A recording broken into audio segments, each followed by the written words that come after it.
Les petits détails des plus grands films, bienvenue dans Aviez-vous remarqué?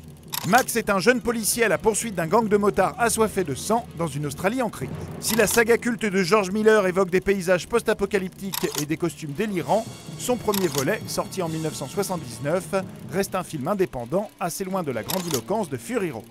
Retour sur les petits détails de Mad Max et sur la naissance d'un mythe. Tourné avec un budget ridicule de 350 000 $, Mad Max a longtemps été le film le plus rentable de l'histoire puisqu'il a engrangé plus de 100 millions de dollars de recettes. Il a depuis été détrôné par le projet Blair Witch.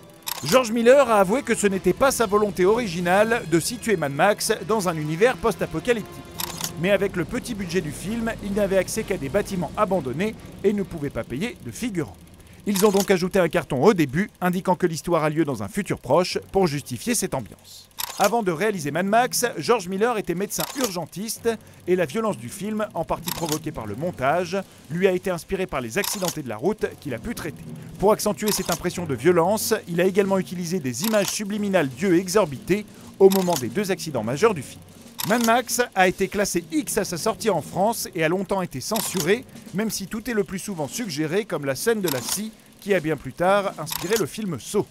On notera au passage que l'hôpital du film est le St. George Hospital, comme George Miller, et que le nom de Max Rokatansky est dérivé de la procédure Rokitansky utilisée par les médecins pour enlever les organes lors d'une autopsie. C'est ce film qui a révélé le jeune Mel Gibson qui tenait pour la première fois un premier rôle au cinéma. Et c'est son colocataire Steve Bisley qui joue Jim Goose dans le film qui l'aurait encouragé à passer l'audition. Les plus observateurs auront d'ailleurs remarqué que ce n'est pas Max que l'on voit sur le poster du film, mais bien Jim Goose, puisque Max ne porte jamais ce type de casque ou de protection durant le long métrage. On peut aussi voir sur la moto de Goose un autocollant du noix, Goose en anglais. À leur côté, c'est Hugh Keays-Byrne qui interprète Toe Cutter, seul acteur du film original à revenir sur Mad Max Fury Road en 2015 dans le rôle du méchant Immortan Joe. L'acteur a reçu une formation classique de théâtre et si vous tendez l'oreille, vous remarquerez qu'il change d'accent de scène en scène pour paraître encore plus fou. Hugh Keays-Byrne jouait quelques années auparavant dans Stone, un film de bikers ayant inspiré George Miller, auprès de Roger Ward et Vincent Gill, également présents dans Mad Max. Les mouvements de caméra montés sur des voitures sont inspirés de Train d'enfer et des voitures qui ont mangé Paris. L'ambiance apocalyptique est quant à elle inspirée de Apocalypse 2024.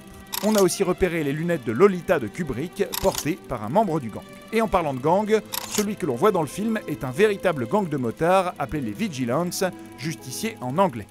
Avec le petit budget du film, cela coûtait moins cher de faire venir ces authentiques bikers avec leurs propres motos, la plupart ont même été payés en packs de bière. Du côté des costumes, seuls Max et Goose portent du vrai cuir, tous les autres costumes sont des faux, on peut d'ailleurs voir de nombreux pantalons en faux cuir qui n'ont pas tenu et se sont fendus aux genoux.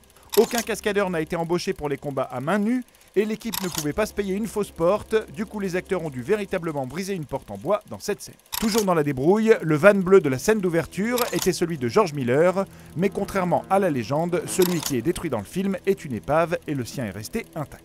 Dans le même esprit, le camion qui roule sur la moto dans la scène finale a une plaque de protection grossièrement peinte sur l'avant car le chauffeur n'avait été payé que 50 $ pour faire la cascade et n'avait pas envie d'abîmer son camion. On le comprend.